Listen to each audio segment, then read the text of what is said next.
Paris and Poitiers, 1140s, 1150s. She was Queen of France and Duchess of Aquitaine, two titles knotted together by a veil and a vow and strained by the absence of a son. He was a pious king, bound to the church and the idea of Christendom, who shouldered the weight of dynasty and crusade. Their union united the vineyards and troubadour halls of the south with the stone-gray sanctuaries of the north, but their temperaments did not travel as easily. The Second Crusade would carry them east, through hunger and dust, into the gold-lit galleries of Antioch, where politics wore perfume and family could become rumor. What followed was not just a story of two hearts. It reordered maps, tested canon law, and left wax seals cooling on tables from Paris to the Levant. The bells of Saint-Denis were old even then, their bronze throats summoning dawn above the king's house on the Ile de la Cité. A page lifted a velvet curtain. Wax hissed at the wick's blue base. In the hall below, clerks bent over oak, their quills whispering in Latin to legal memory. Grants renewed, tithes confirmed, prayers paid for with land. At the window, the queen's veil took the light like milk poured thin. She touched the ring at her finger, Aquitaine's circle, worked with a tiny grapevine, and listened to the bell. It is said she had been raised among music.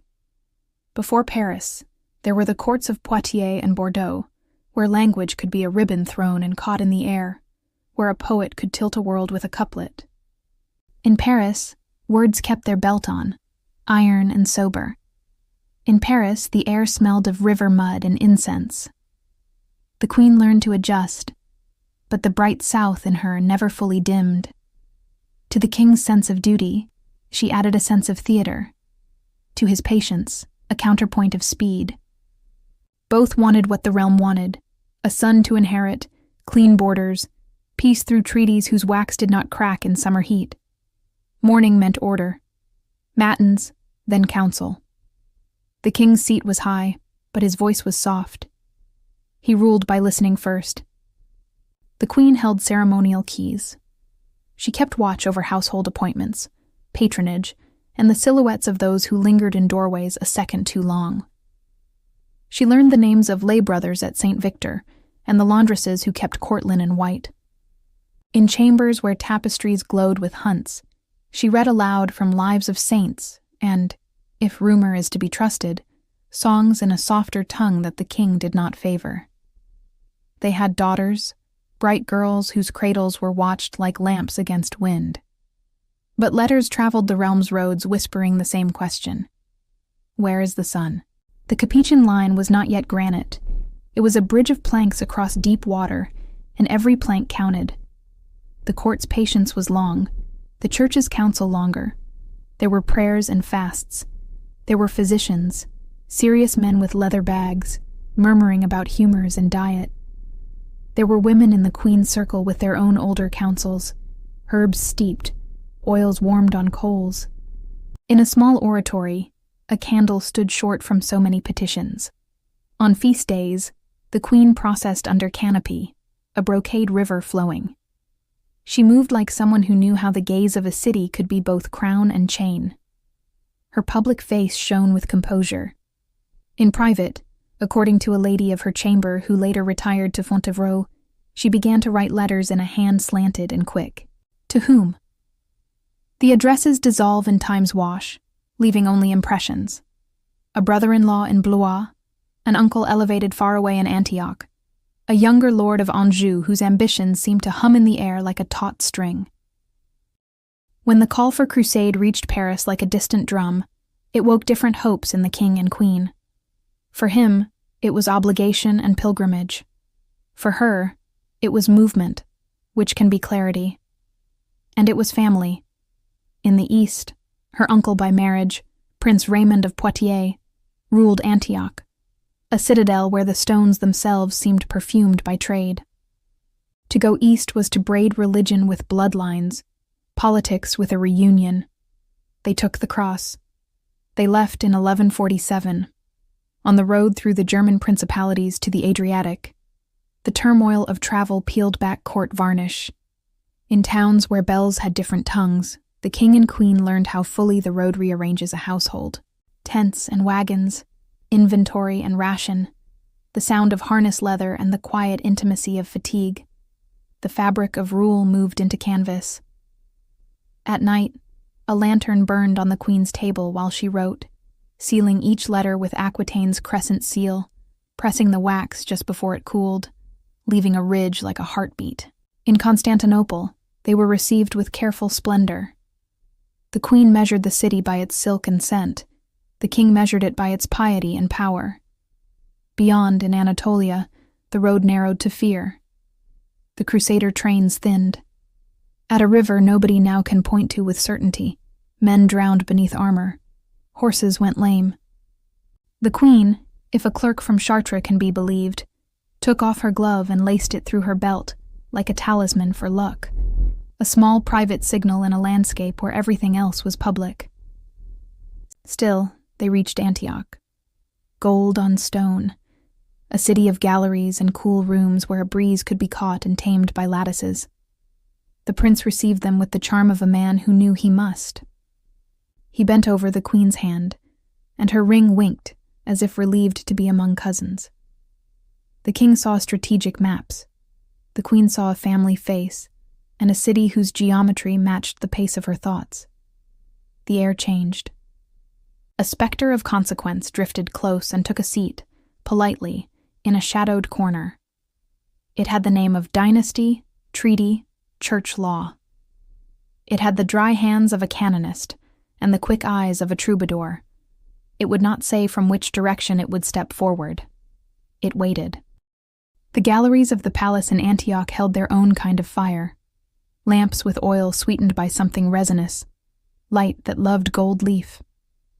The queen walked them in soft shoes, a silk veil pinned high, and learned the skill of walking near a person without touching them at all.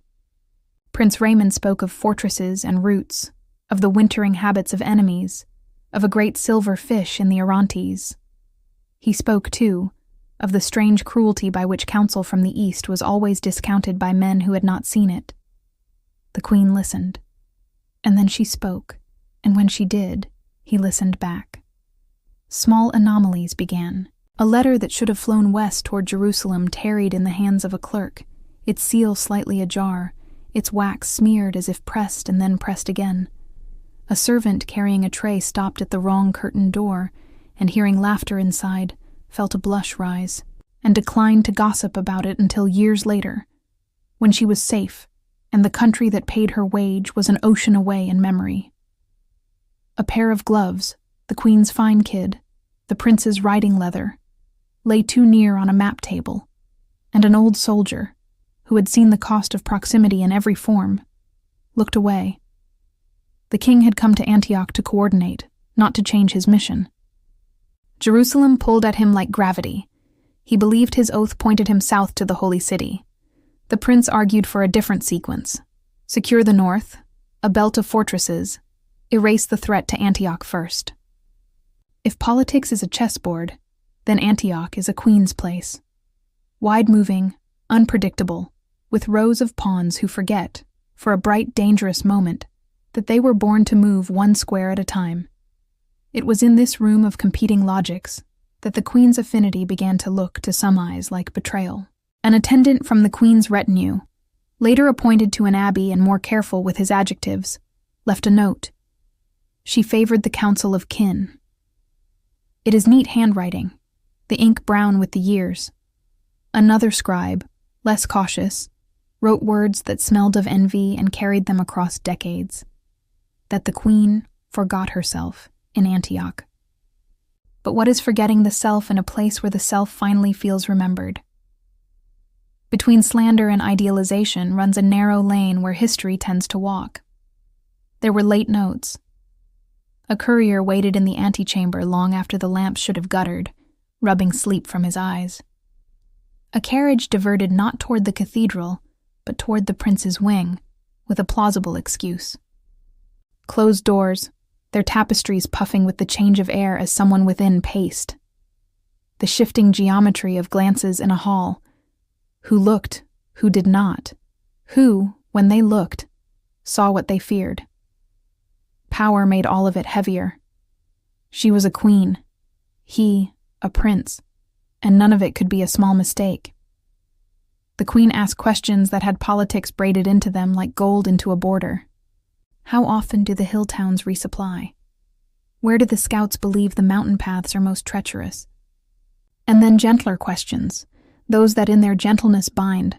Shouldn't a city snare joy with the same care it snares light? A courtier from Antioch remembered, or claimed to, that she had compared the prince's laugh to a bell at dusk, which is both flattering and not terribly useful to a general. The king heard only the lack of utility.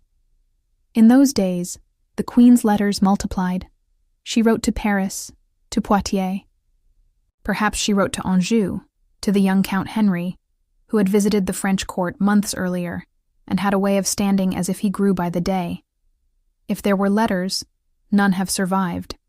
If words were said, they folded back into air. The only evidence we have is the way time tightened in those rooms, the way choices narrowed. A candle burned low. The queen, it is said, took off her ring and pressed it briefly into her palm, a private liturgy of choice. The prince leaned over a map, and the king watched both of them through the merciless focus of responsibility. It is possible to be betrayed by someone who loves you without that person intending it as betrayal. It is possible to betray someone you respect because you choose a different kind of survival. When the queen and the prince were seen together too often, the court understood that too often is not a number, but a temperature. Men clear their throats more often. Women ask more questions when they bring wine. A bishop grows colder, a captain warmer, a clerk, unasked, begins to file receipts with dates carefully written. There is no proof, only temperature. One night, a coachman idled his team for an hour under a loggia, while the lamps threw honey-colored squares across the tiles. The queen left at last, a veil down, a companion beside her whose shadow resembled, to the coachman's tired eyes, the prince's. He told this story much later, when shadows had time to become other things. He said he wished it had been different, because the queen had once smiled at his daughter.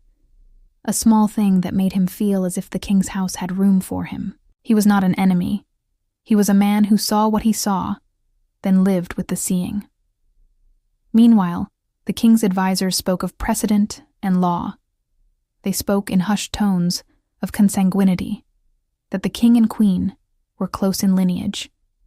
The chroniclers would later say that this was the thread the queen pulled when she wanted a knot to loosen. But the thread had been there all along, present, legal, waiting for someone to choose it. All through this, the queen kept a locket with a tress of hair from her mother. So said a lady of the bedchamber. When the lady lied, she lied very beautifully. When she told the truth, it sounded like a hymn. The prince wanted war nearby. The king wanted Jerusalem. The queen wanted, what? A different geometry of respect. To feel the ground shift under her because she had moved, not because she had been pulled. Desire, duty, vanity, fear. Any of these can look like the other if the light is not strong enough. The pivotal night did not announce itself.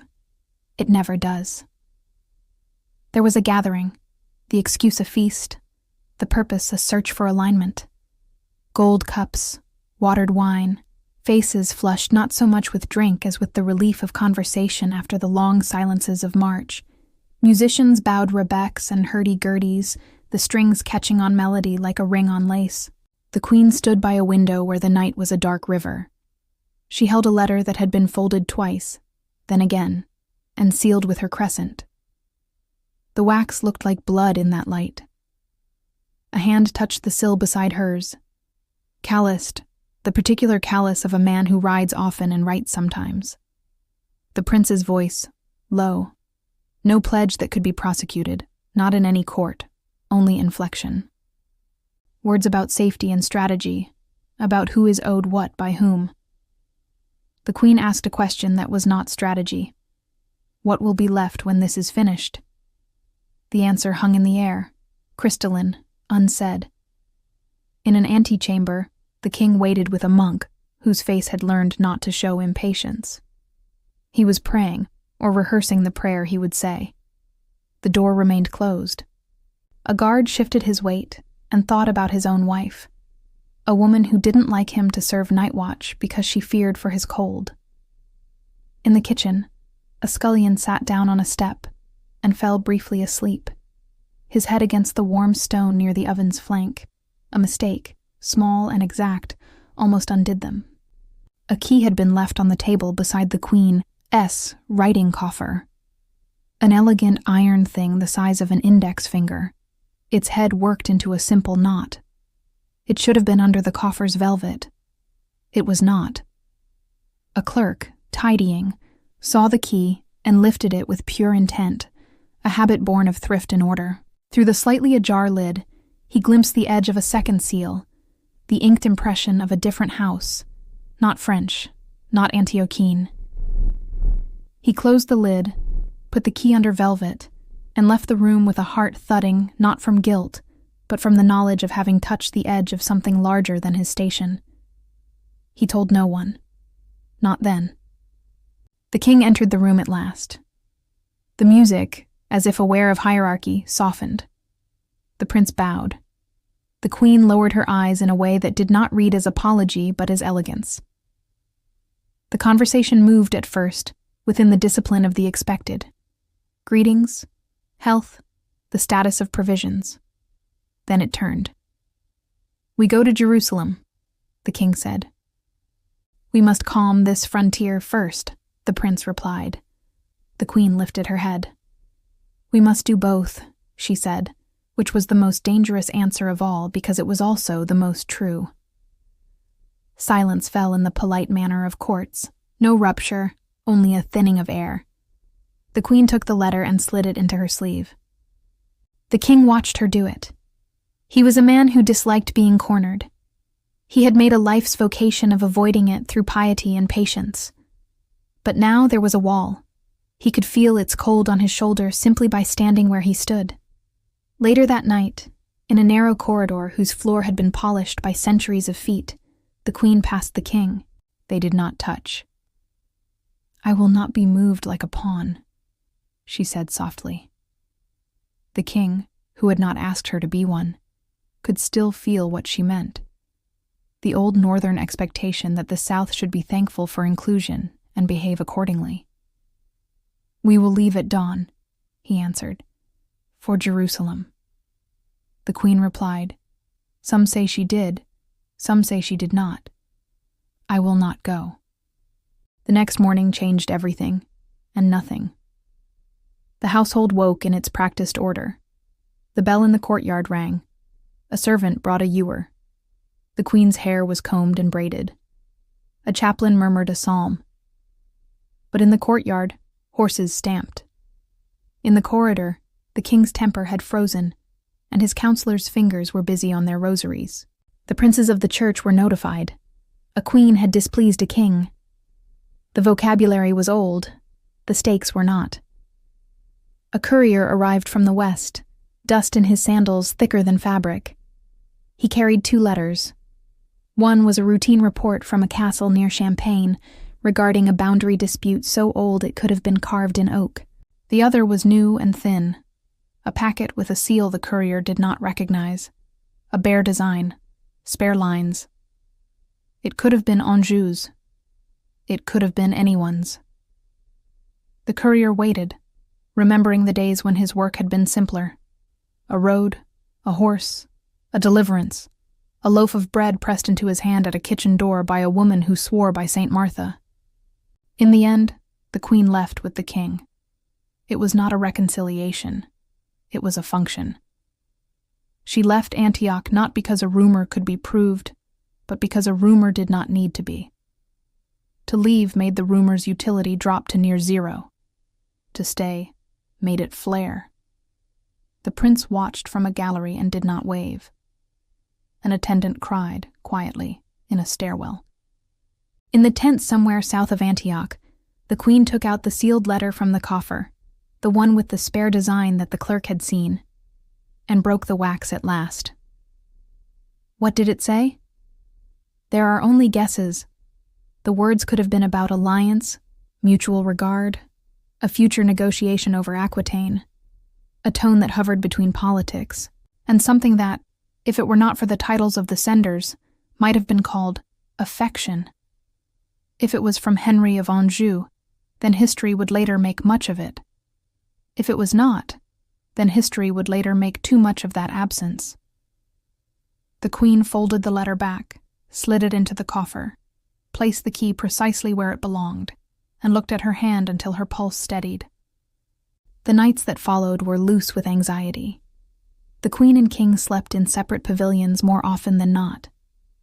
A chaplain wrote that the King walked a great deal, hands behind his back, lips moving. Not anger, prayer. The Queen sang a song softly to herself in a tongue of her childhood. A groom paused, heard it, and felt the peculiar tenderness that can occur when power is not trying to be looked at.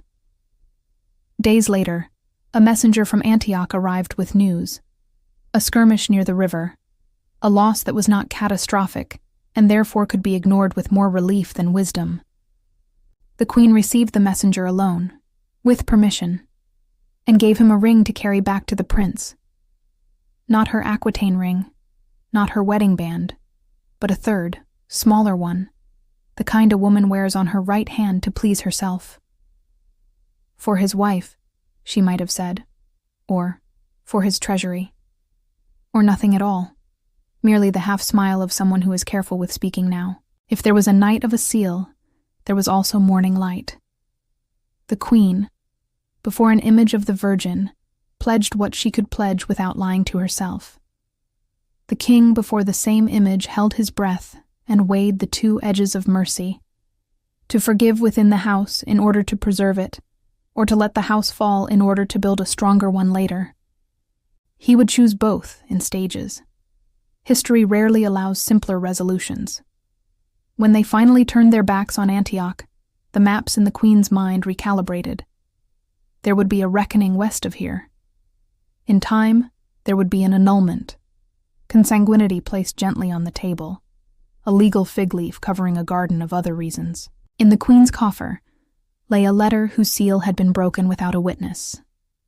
The key lay where it now always would, under the velvet, its iron warmed by the heat of decisions that had not yet confessed themselves. The road back from the east made administrators of everyone. Inventory became prayer. Prayer became inventory. When the Queen returned to France, she returned not to a simple house, but to a ledger of expectations. The King consulted bishops. They consulted canon law. Consanguinity is a word that can sound like mercy, or like surrender depending on who speaks it. The Queen shut her doors and wrote long letters no one has found. If she cried, the linen that caught it was laundered beyond our knowing. In the council chambers at Beaugency in March 1152, the hall smelled of wet wool and beeswax. Men who believed in the clarity of rules sat with men who believed rules were tools. The Queen entered and sat beside the King, not across from him. Even then, proximity mattered. They were kin within prohibited degrees, and the Church could, and did, find that a reason to relieve what nothing else could relieve. No one asked them, in any way that mattered, what they desired.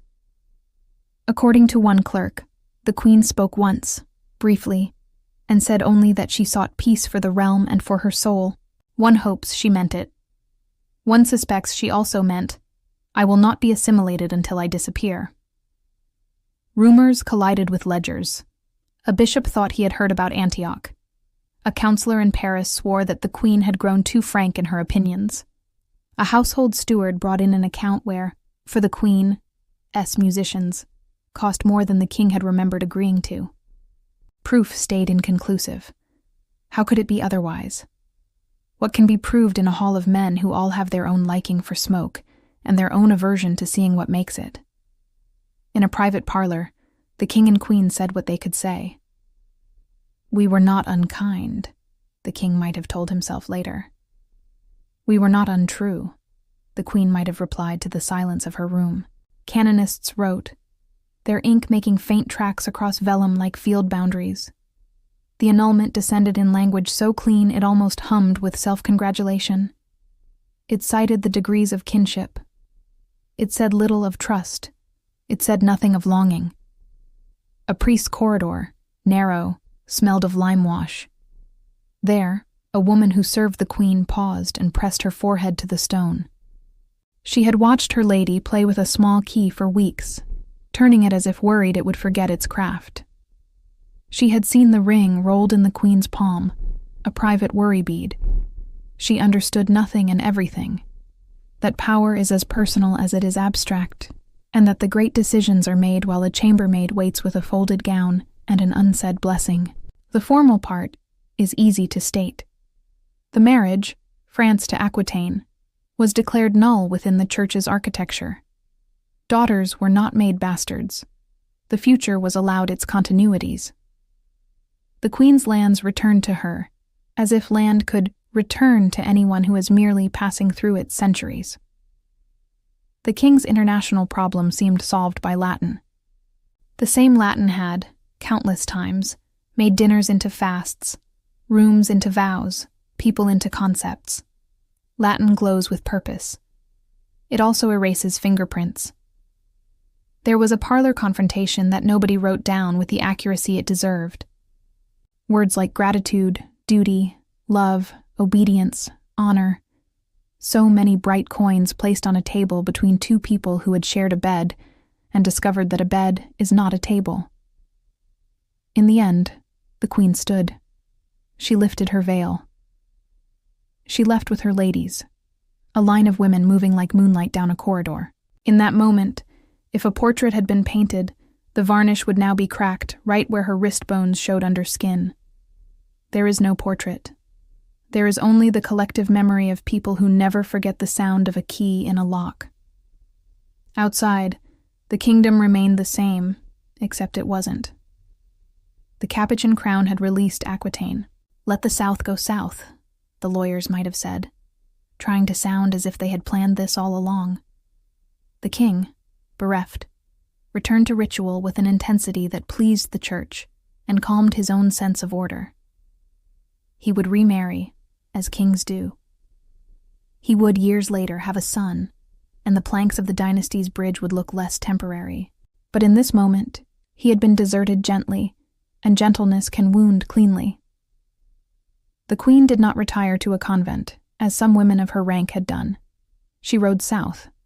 Along the road, gossips held their tongues, because the queen's escort included men with lances, some from Aquitaine, and some new tall men who looked at the horizon as if they intended to take it into inventory. In Poitiers, a clerk set out fresh parchment. He had been told to keep the ledger clear. He had been told, too, to leave space in the margins. Margins can be futures. In the church's way of telling it, the annulment was a legal adjustment to align kinship with piety. In the queen's way, if we allow ourselves to imagine it, it may have been the unlocking of a door behind which a different kind of alliance waited, ready like a horse with its saddle already tightened, breath-measured muscles singing under skin. One clerk scrawled a single line we have. The lady did not mourn long.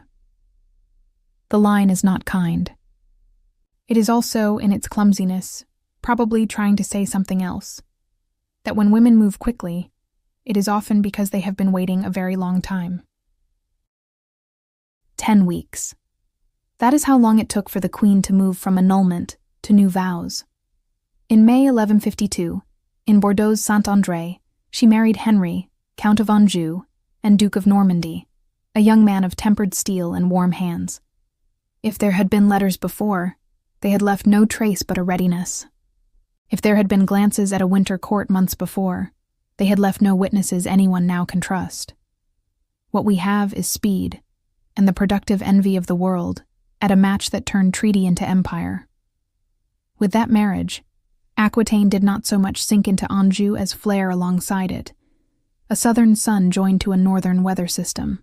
2 years later, in 1154, Henry became King of England, and the world called their houses fused. An Angevin dominion that ran from the Scottish border to the Pyrenees, a ribcage that held continents to its will. If the Capetian king felt betrayed, it was not only a husband's private injury, but a sovereign's public loss.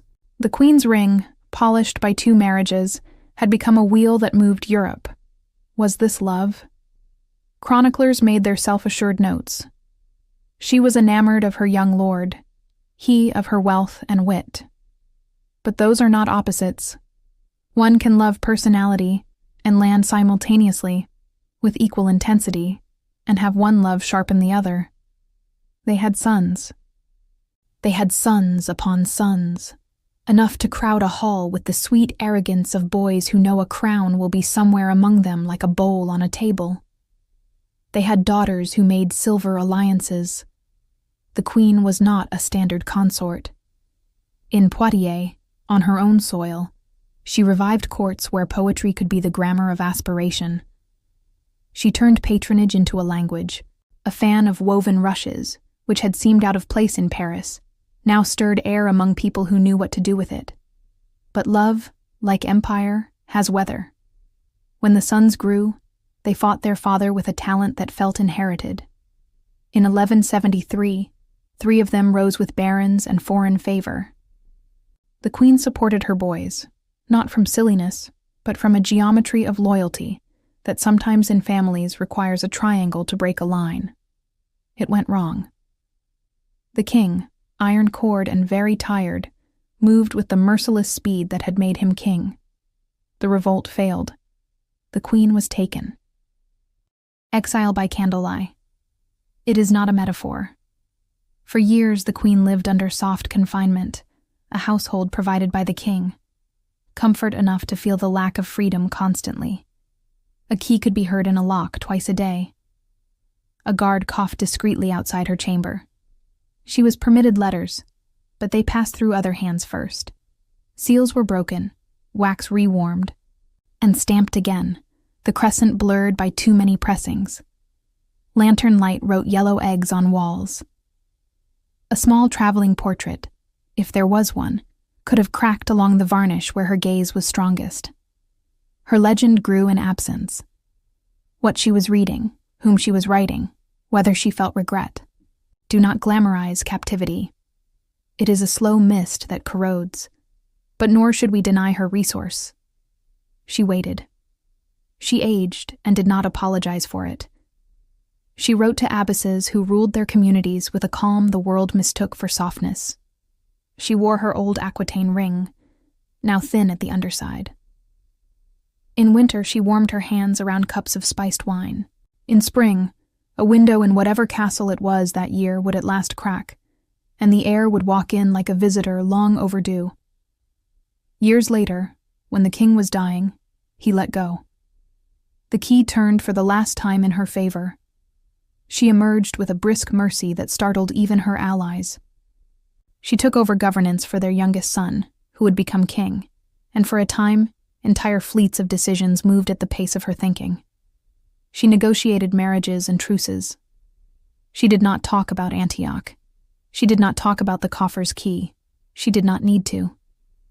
The dynasty the queen had once endangered by marrying out of it now looked steadier because of the house she had built elsewhere. The Capetians would endure and rise in their own right. The Angevins would prosper and fracture, and proverbially behave as if their blood were warm with weather.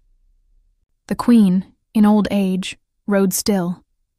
To Castile to fetch a granddaughter for a French marriage, to see old rooms where candles had burned down into time itself.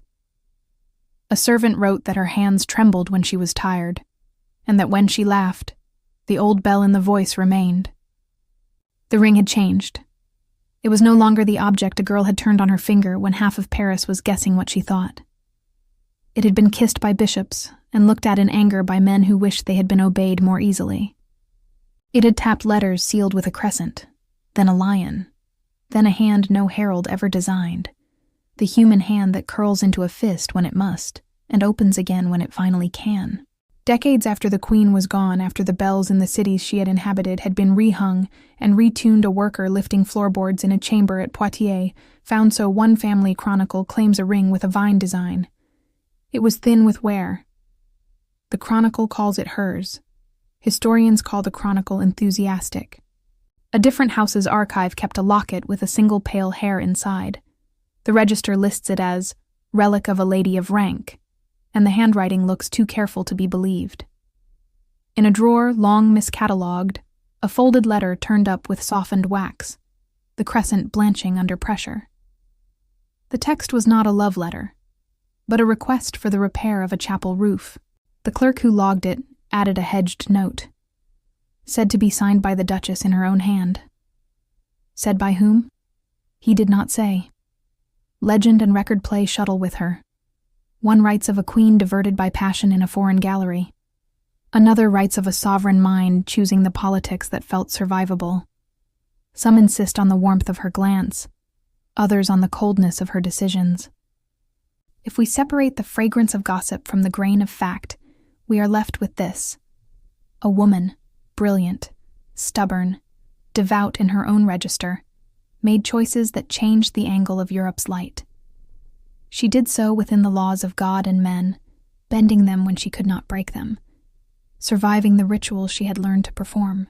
Power and tenderness often shared air in her rooms. A key clicked, and a lullaby rose from a corridor. A soldier's ledger recorded barrels of wine and cords of wood, while, a floor above, a letter confessed something that no ledger could. The world wants clean judgments. The human heart stands at a window with a ring pressed against its own skin, watching for dawn. What survives is uneven. Names are scratched out and rewritten. Portraits lose the whites of their eyes to smoke. But sometimes it is the smallest image that lasts, the wax seal cooling in the dark, holding a decision the world will argue about for 800 years and more.